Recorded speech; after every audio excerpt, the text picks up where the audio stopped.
Salut les collectionneurs, bienvenue sur Baka. On se retrouve une nouvelle fois pour les figurines du Wonder Festival, celles qui ont été fraîchement dévoilées lors de ce salon. Et on continue avec... les annonces du fabricant FAT. Et on commence du coup avec cette figurine de Saenai Heroine no Sodatekata, figurine de Kato Megumi, qui téléphone. Est-ce qu'elle te téléphone à toi, frère? Bah, je sais pas si elle me téléphone à moi, mais je réponds pas. Parce que j'ai vu cet animé, hein, Saenai Heroine, Saekano, hein, c'est abrégé en Saekano. Bah, c'est l'héroïne Megumi, j'aime bien le caractère design du personnage en général. La figurine a l'air plutôt jolie, la fille en tant que telle, la représentation en tout cas, ça a l'air bien sculpté. Maintenant, je reconnais pas Kato Megumi. Ouais, j'ai l'impression de voir un autre personnage, donc c'est un peu con. Donc c'est ça le dommage, parce que en soi le coussin avec le broche derrière, l'espèce de pouf oreiller, même l'habit là, le sweat qu'elle a sur le dos, hein, magnifique, le broche magnifique. Maintenant visage cheveux, je reconnais pas Megumi. Bon, bah on va pas s'attarder plus longtemps, hein. Si on reconnaît pas le personnage, dites-nous dans les commentaires si vous le reconnaissez ou si vous partagez la vidéo. Moi j'ai pas vu, donc je vais pas me prononcer, mais c'est un peu dommage si c'est le cas. Et on va passer du coup à une figurine 1/7 de Hololive Production, Shirogane Noël. Ouais, on l'avait déjà vu sur une bouée à la plage, là cette fois on l'a en armure carrément, style un peu Fate. Ouais, bah écoute, là, pour le coup, j'ai mon aspect métal de l'armure, les dorures qui vont bien. Il y a le côté très étendard de son ensemble qui fonctionne, je trouve, à ravir. Son arme aussi. Le broche des cheveux, c'est quoi cette magnificence? C'est incroyable. Là, j'aime beaucoup, moi, l'ensemble. Ouais, si vous êtes fan de Hololive, ça peut être une belle petite figurine comme ça du personnage. Voilà, vous avez chaque personnage dans leur environnement. Je trouve que c'est une bonne idée aussi de l'avoir mis comme ça. Affaire à suivre, et on part ensuite du côté d'Atelier Raiza 2 avec ces deux figurines. On a d'un côté Reisaline Stout et Claudia Valens, toutes deux en Chain Address version. Elles sortiront à l'unité, bien entendu. C'est des figurines 1/7.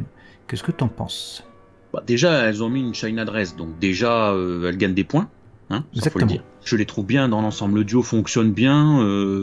J'espère que là c'est des rendus salon, on se base sur une photo de quelqu'un, mais j'espère qu'en vrai le petit aspect plastique qu'on pourrait ressentir à des petits endroits se ressent moins en vrai, parce que dans l'ensemble, sinon je trouve le duo très efficace, très beau. Moi je suis plutôt d'accord, le sculpte est assez phénoménal. Par contre le paint de la peau, je demande à voir un peu plus. Voilà, je demande à ce que ce soit un peu plus abouti, et les visages notamment. On revient sur une figurine qu'on avait déjà vue, c'est IYS 2000, c'est ça? Ouais, très long, trop long. Voilà, c'est IWS 2000, c'est Girls Frontline. Une figurine que j'avais trouvé plutôt sympa, mais je demandais à en voir plus. Bah, on n'en voit pas vraiment plus. Hein. Non, bah là, il faut se baser sur ça. Dans l'ensemble, elle reste, je trouve, top. Hein. Le mouvement, le vent, le broche des cheveux, etc. Je trouve que, voilà, même les dorures et tout, il y a quelque chose de très dynamique qui se dégage de cette figurine. J'ai pas grand-chose à décrier, mais j'aurais besoin de la voir en vrai aussi. Donc, on verra. Voilà, de la même manière hein, que cette M4... Oh putain, c'est compliqué. Bon, de la même manière que cette autre figurine... Bon, elle est ouf, enfin, en soi, le sculpte, la proposition, hein. Et les couleurs aussi. Hein. Oh, ouais, c'est ça, c'est-à-dire que tu la vois, tu dis, ah ouais, elle part...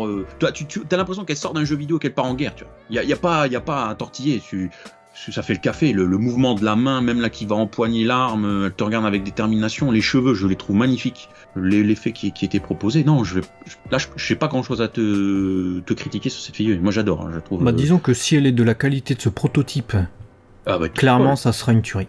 Elle est folle. Et après on va vous dévoiler les couleurs d'une figurine qu'on avait vue en noir et blanc jusqu'alors, cette AK12 qui écoute le vent, voilà. Bon, elle écoute à mon avis plus quelqu'un avec son émetteur, mais on va dire qu'elle écoute le vent. Bah tu vois, si je compare avec celle juste au-dessus, je trouve que l'équipement de manière générale et tout, les bottes, l'arme, tout ça, ça va, mais petit bémol pour les cheveux, le visage. Ouais, je suis d'accord. Je suis d'accord, trop fade le visage et les cheveux, ouais, bon, perfectible on va dire. C'est ça. On passe rapidement sur cette Makomo qu'on a vue 150 000 fois, qui est très jolie, mais on n'a toujours pas vu la version finale. Juste pour vous annoncer qu'il y a Sabito qui va sortir également, donc il pourra être exposé avec sa chère Makomo. Je trouve le sol plutôt stylé, hein, cet effet sablonneux là, avec les traces de pieds, j'aime bien. J'allais dire la même chose, c'est le truc qui me saute aux yeux, surtout ce mouvement, genre on a l'impression qu'il vient de faire son mouvement. Donc il y a vraiment quelque chose de dynamique qui se dégage.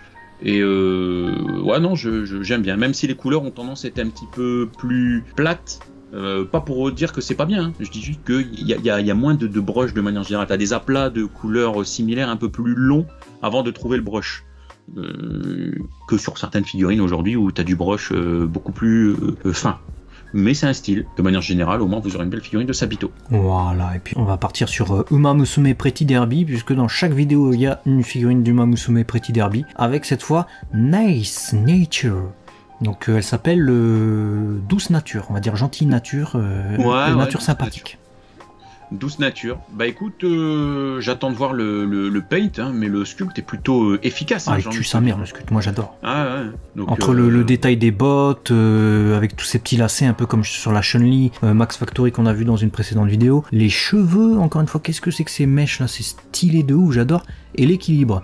C'est-à-dire qu'elle a une jambe qui part vers l'arrière et elle a un équilibre qui fait qu'elle penche un tout petit peu sur son côté droit. Non, c'est trop stylé, j'attends de voir les couleurs.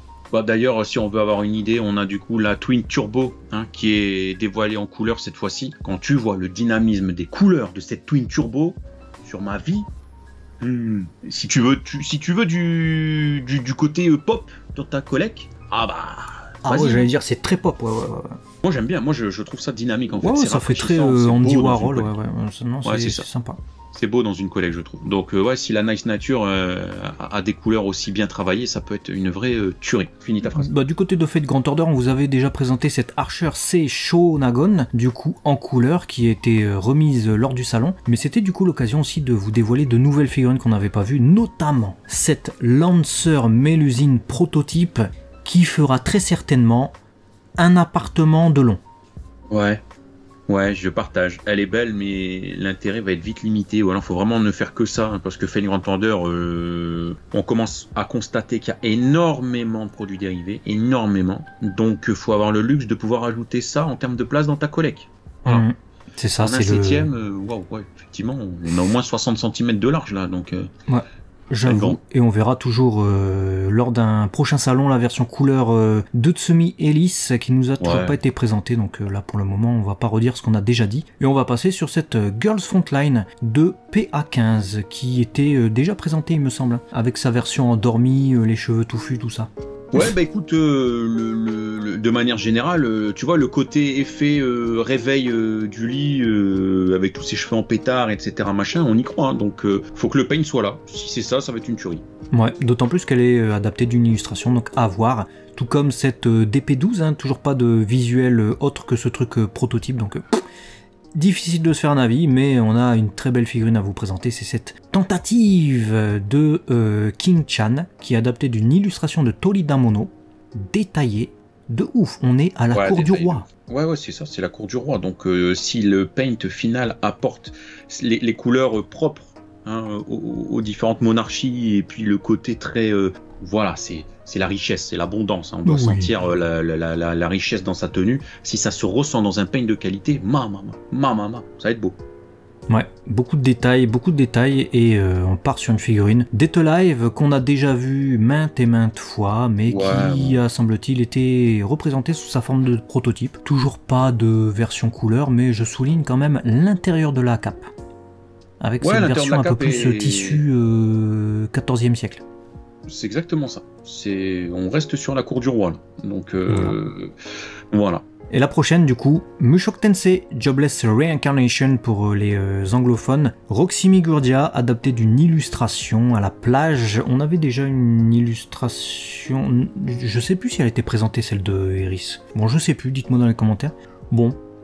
Il y a qui se tient comme ça à la plage, c'est juste ma question. C'est ça, disons qu'elle a pas envie que de jouer au ballon, j'ai l'impression, sur cette figurine. Voilà. C'est ouvertement osé, voilà. C'est ouvertement osé, par contre, gros détail sur les cheveux, encore une fois, on est sur l'année des cheveux, retenez bien ça, et sur les lacets également, hein, le lacet du maillot. Ensuite, on passe à cette figurine 1/7, encore une fois, RWBY, je le dis à la française, parce que sinon c'est trop long. Ice Queendom, donc Ruby Rose. Bah, franchement, déjà vu. Ouais, je crois qu'on l'a déjà vu, mais là, disons que ça nous donne un meilleur aperçu si tu veux attraper la télécommande à distance. Ouais. Voilà, t'as un mécanisme, quoi, c'est bien. Ouais. Faut être fan de Shingeki no Kyojin et des Transformers, voilà. C'est ça.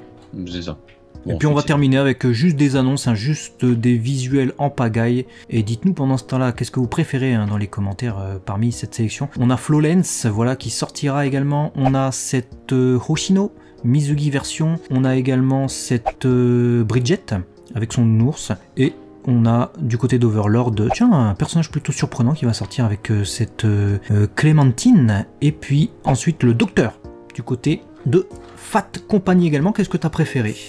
Je pense que j'ai un petit penchant pour la figurine Girls Frontline mode 3 là, tu sais, celle avec ses couleurs noir, vert, là, marronné. Je l'ai trouvé incroyable. Donc je pense que ce serait celle-là que j'ai préférée. Et toi? J'essaie de me souvenir c'était laquelle. Moi... Ouais, non, étonnamment, il y en a des très belles un peu partout, mais je pense qu'il n'y en a aucune qui va finir à la maison en fait. Dites-nous vous dans les commentaires qu'est-ce que vous avez préféré. On se retrouve très vite pour une prochaine vidéo sur Abaka la chaîne des collectionneurs. Abonnez-vous. Ciao.